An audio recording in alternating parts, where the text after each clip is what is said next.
During those long days spent alone in my room, my desk became an altar, Google a god I prayed to. Am I epileptic? I want to walk again. Am I sick? I am afraid. And the internet responded with quizzes to tell me whether or not I had temporal lobe epilepsy, infographics with symptoms of a stroke, advice on whether to exercise with seizures. I took every test to see whether or not I could determine what was wrong with me. I read stories of people who had suddenly fallen ill. I tried to find myself in a variety of WebMD descriptors that became a funhouse mirror for my own symptoms. When I had exhausted all that, I clicked on a website that would change everything. I'm Joeita, and this is The Pulse. There is a tug of war at play. The tussle is over the health and well-being of millions of people. On the one hand, there are the medical professions, doctors, nurses, and rehabilitation professions. On the other, a booming multi-million-dollar wellness industry, alternate medicine, natural cures, diets and exercise regimens, sometimes with little or no supporting research. Caught in the middle, all of us, bombarded with information online and in the media, always chasing that elusive goal, fitness, good health, looking a certain way, making sense of illnesses and symptoms for which there is seemingly no explanation. People are being let down by the medical establishment and are increasingly turning to wellness practices. But it's worth asking, at what cost? Today, we discuss disability and wellness culture. It's time to put your finger on the pulse.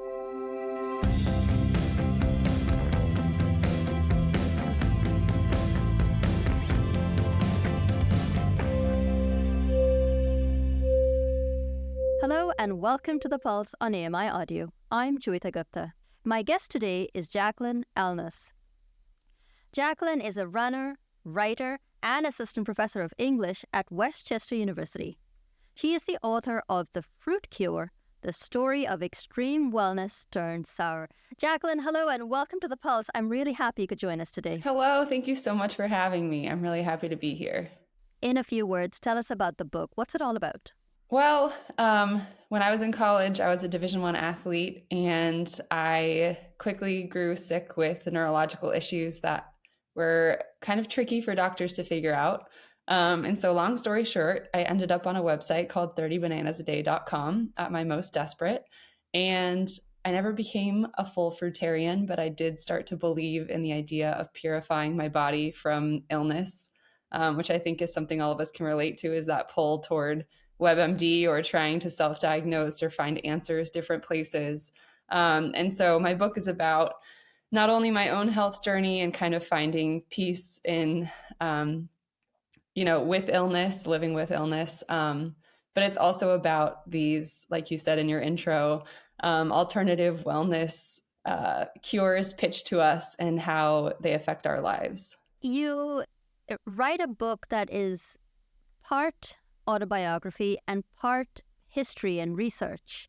Why was it so important for you to weave the two strands together? I mean, you could have written what I would have said it would have been a very compelling memoir about your particular individual journey, but you spend a lot of time, and I suspect a lot of effort, compiling a history that looks at the origins of vegetarianism, veganism, and all these wellness movements in the Western world. Why was it so important for you to put the two things together? I think it was almost healing for me in a way to do that. When I was at my most ill, I remember feeling very, very, very lonely with that. I didn't know a lot of other people who had experienced what I did, and I felt like, is it me? Which is something I talk a lot about in the book, is this sort of internalized guilt and shame and loneliness that I think illness can create in us. So when I started doing this research, I started asking myself why I was so obsessed with this fruit group. It was something that, again, I'd never fully committed myself to, but I found that over the period of a decade, I had followed these influencers who pitched a fruit diet on Instagram, Snapchat, YouTube, you name it. I was kind of lurking and looking. And so by answering that question of like, why was I why was that something that compelled me during a time that I was sick? I started to find out that I really was not at all the only person this had ever happened to, and that all of us in some way or another, I think, are affected by these different subcultures and wellness culture in general, and the ways that we think about disability and the ways that we think about the body. And so it became this process that, like you said, yes, was a ton of work, but also became really invigorating to see, in a way, how historically this has been the case, that people reach toward for alternative cures even without research. You know, the way that we think about our bodies really hasn't changed all that much, which was interesting to me to think about. And on the flip side, you've got the medical establishment, and you went to see a cadre of doctors, the sports doctor at university, and then from there a neurologist, and you went to Duke Hospital to get tested for epilepsy, and on and on and on, and no one seemed to be able to come to any conclusions about what was going on with your body. What was your experience like with the medical profession? Yeah, it was difficult during that time. I think especially since I had come from a background of being a Division I athlete, I really at that time in my life viewed my body as something that was completely within my control. I could, run a certain split on command, and I really took pride in that. And so losing that ability was difficult for me to understand why it had happened, understand who I was without sport the way I had, used to participate in it. And then I also think back to, I was 18 years old, and now I teach 18-year-olds. And when I see them and when I look back at my past self, there's a lot going on at that age. There's a vulnerability that is there that maybe I don't have as much of now, just because I've learned to advocate for myself. I've learned what's available to me. I've learned what I can ask for, or that I can go get a second referral or go get, help where I need it. But when I was 18, my coach and the athletic doctor and the neurologist all told me to run, and they told me I was fine, and they told me I was normal, and they told me I was healthy. And to hear people in positions of power say things like that, but then have the reality of my body be that I was certainly not okay, really put me in a place of doubting my own symptoms and doubting my own ability to understand my body, which was really disorienting for, I would say it took me over a decade to kind of figure out how to recalibrate with myself and check in with myself on how I'm feeling and how I'm doing. And it also took years to find a doctor who really listened to me. And when I first had that experience, I remember just full on weeping in the waiting room after, because I remember feeling this sense of like, oh my gosh, this person listened to me. They validated these symptoms that I've been having, and they gave me a scientific reason for them, which is what I've been searching for a long time. And so that was really empowering for me. But that doesn't happen for everyone, and that doesn't happen all the time. And it, in our system, takes sometimes way too much money and way too much time to get to answers for people, which I think is why those gaps leave us vulnerable to reaching for solutions that might not be the best for us in the end. That's right. And in the book, you talk about a woman, Essie Honeyball, who becomes a fruitarian. And for years, she's eating fruit, much to the consternation of her family, even as her health goes down the drain, basically. That's a gross oversimplification of her story. But the people that you talked about following on the internet, Durian Writer and Freely, the two people who come up with this 30 bananas a day fruit plan, they're not nobodies. They had massive social media followings, and they got very rich off of pushing this diet on people. What gives them so much enduring power in our zeitgeist? Is it just because the medical establishment is failing people, or is something more going on there? That's a great question, and something I've thought about so much. I don't know if I have all the answers, but one thing that I do think is contributing to not just their rise to power, but other social media influencers' ability to sell these products, tinctures, diets, without any sort of credibility, training, or research behind them, is I think that there's this desire for a quick fix or a quick solution, or sort of a one size fits all. If you do this, this will happen for you. I interviewed two dietitians for the book who were talking about how if they were to say their truth, which they do on social media, they usually say things like, really, we'll give it a try with you and we'll hope it works. And we'll do these different journeys, but we're not sure what the answer is. That kind of nuance doesn't really play as well in terms of clickbait as something like, hey, eat 30 bananas and you'll be the youngest, most vital athlete you've ever been in your life. And you'll also feel amazing every day, and your acne will clear, and everything that's wrong with you will be gone. That works a lot better in terms of clicks and in terms of how sexy it sounds, I think, to an audience. And so I think what I found was that a lot of people who followed them, or at least the people I interviewed, were in their late teens. They were young women who were looking for the quote unquote ideal body type, which Freely kind of advertises visually on her social media and through her rhetoric as well. And it's really a diet that's advertised as like, this is the answer to anything you could want in this world.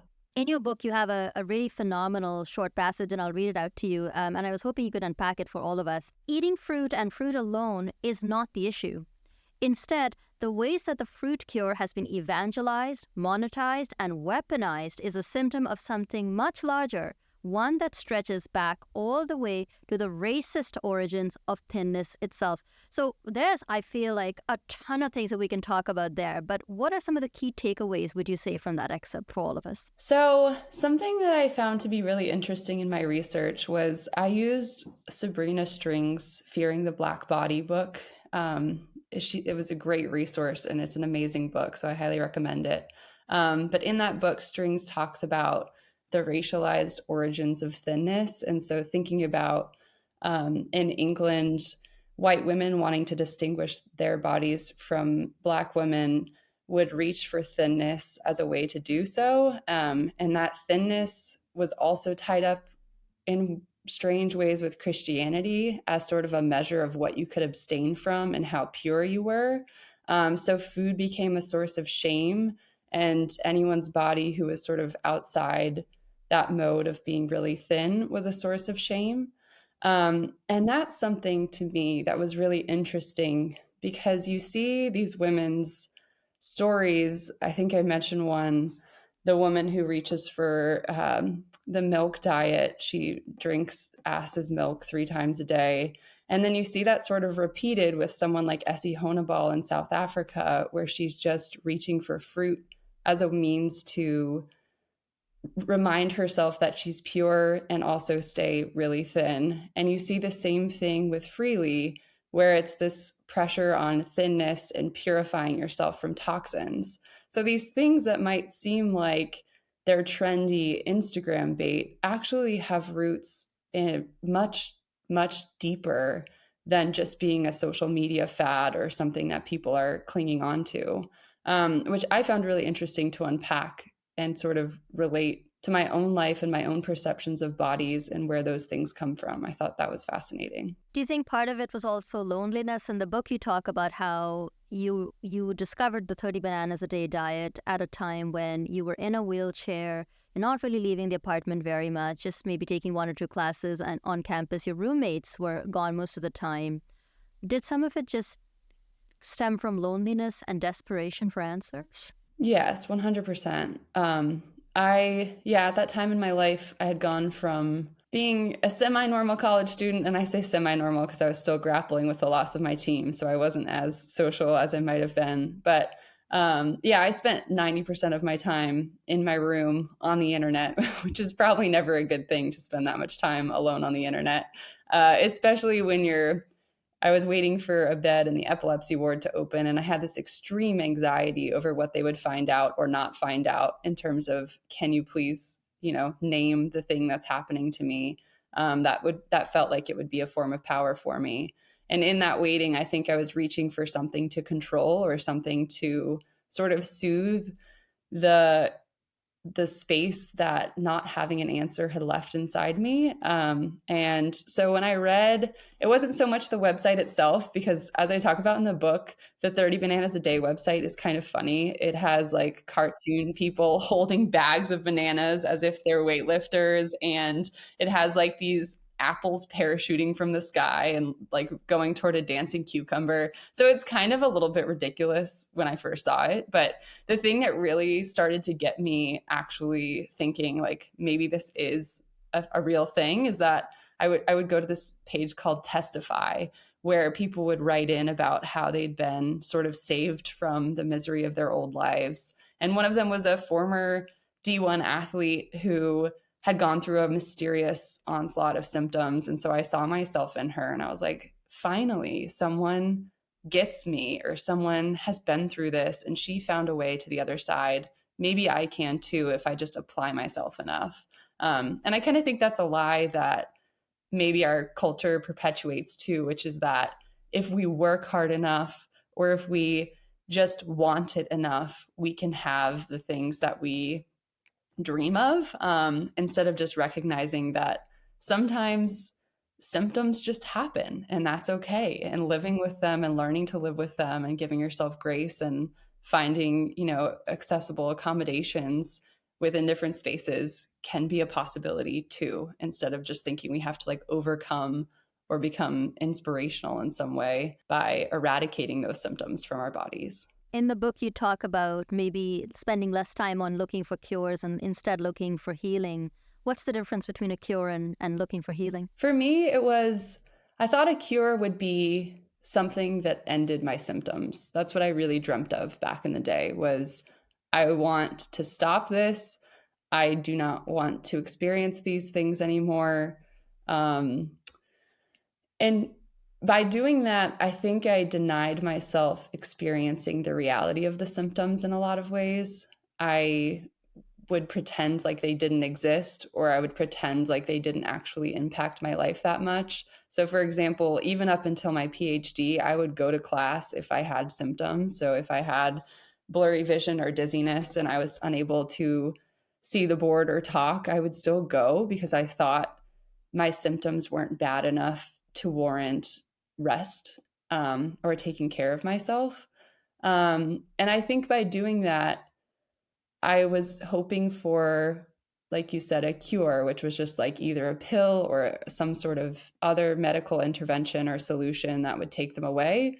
Whereas healing for me has looked like, what does it mean to say it's okay that I'm feeling bad right now? And what does it mean to sit with the emotion of that and the cultural forces that ask me to not allow for that rest? And what does it allow for, like, what do I need to do in order to make myself still feel okay while balancing these symptoms in my life? And that's been a lot harder work than just a cure, because that's taken a lot of years of undoing my own internalized ableism and just thinking about different things that people have told me in the past about my body and sort of reckoning with those things. In the book, you ask a really interesting question that you don't really answer, but I would be very curious because you ask in the book, what responsibility do platforms like YouTube or Instagram have for providing a space for people to put out information or misinformation that has very little scientific basis, like, the 30 bananas a day, and it's not the only sort of fad diet out there. I wonder if you have given some thought to what responsibility a social media platform might have in the situation, if any. Yeah, that's a great question. I guess it's a question that I asked as well. But, I think we're starting to see this with moments like conspiracy theorists finally getting booted off of different platforms if they're spreading too many conspiracy theories on podcasts or something like that.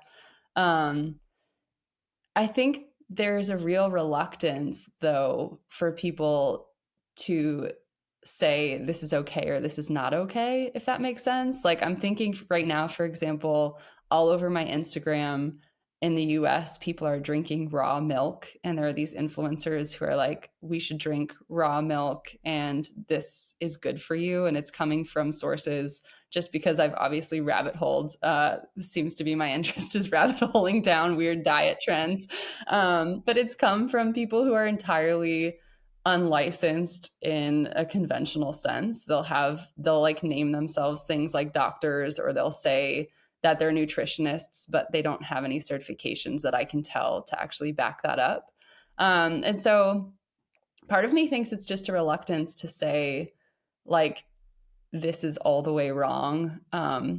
Because I think it's hard to distinguish like where that line should be drawn, just because there is so much nuance in health, and there is so much nuance in the body, and there is so much nuance in the ways that we all choose to eat and fuel ourselves.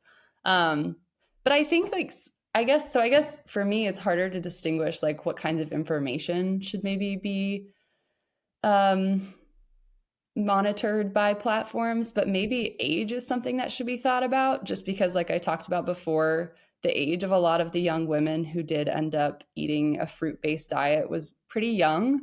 And so I think then you're very vulnerable to this kind of black or white thinking and this kind of all or nothing, you should do this trendy um, eating plan. And a lot of them expressed regret over the years or months that they spent doing this diet. And so saving some of that grief might be something to look into Mm-hmm.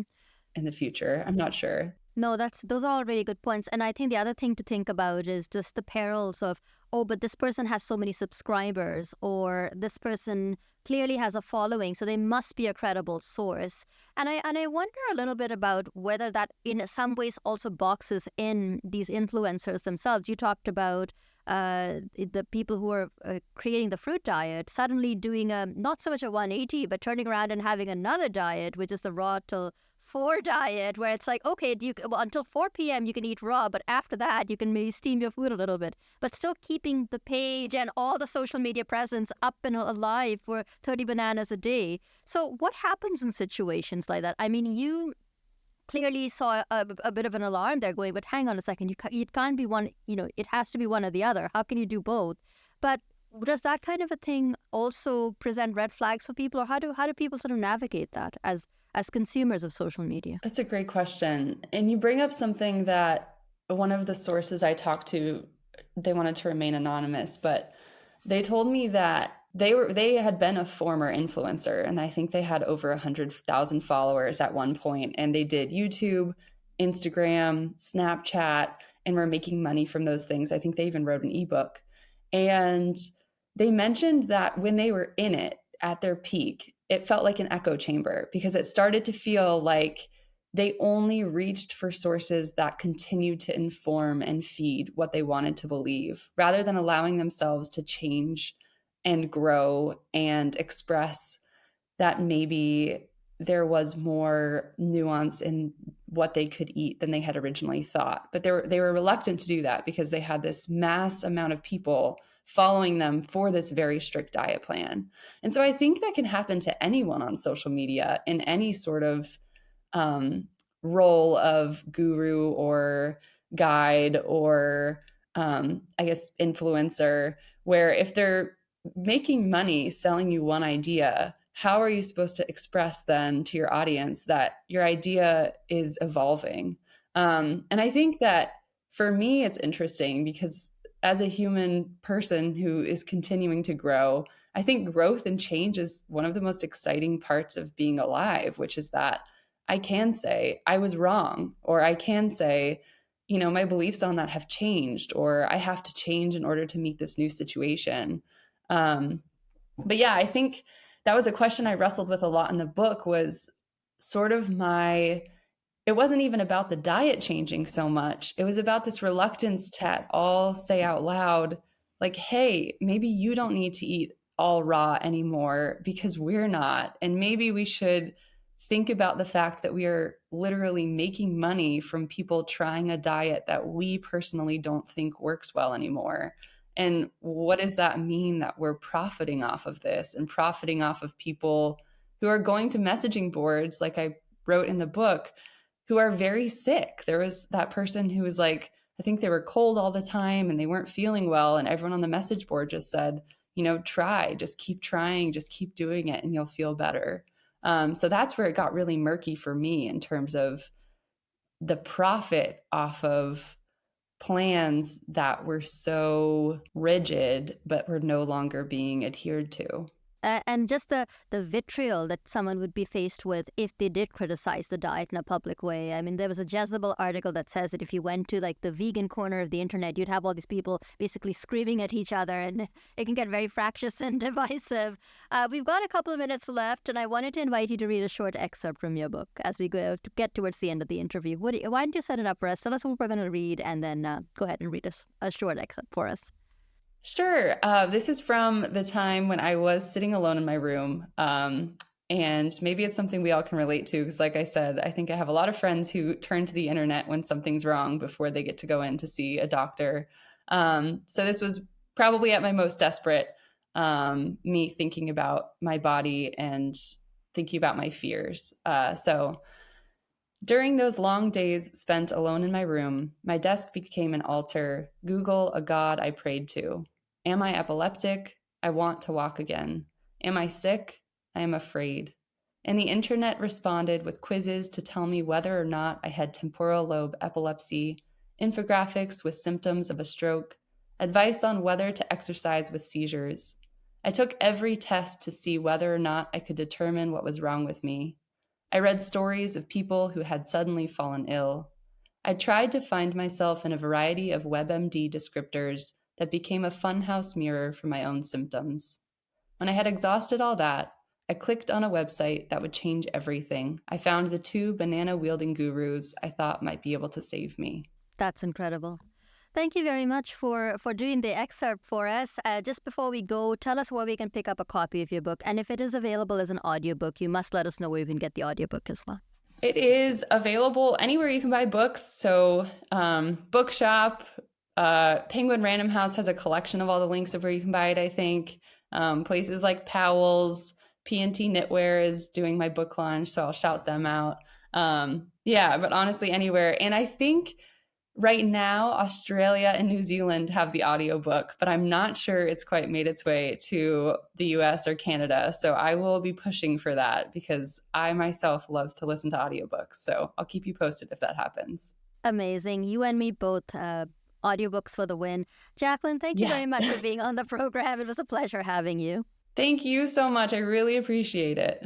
Jacqueline Alnes is a runner, writer, and assistant professor of English at Westchester University. She's the author of The Fruit Cure, The Story of Extreme Wellness Turns Sour. If you have any feedback, you can always write to us at feedback@ami.ca or give us a call at 1-866-509-4545. That's 1-866-509-4545. And don't forget to leave permission to play the audio on the program.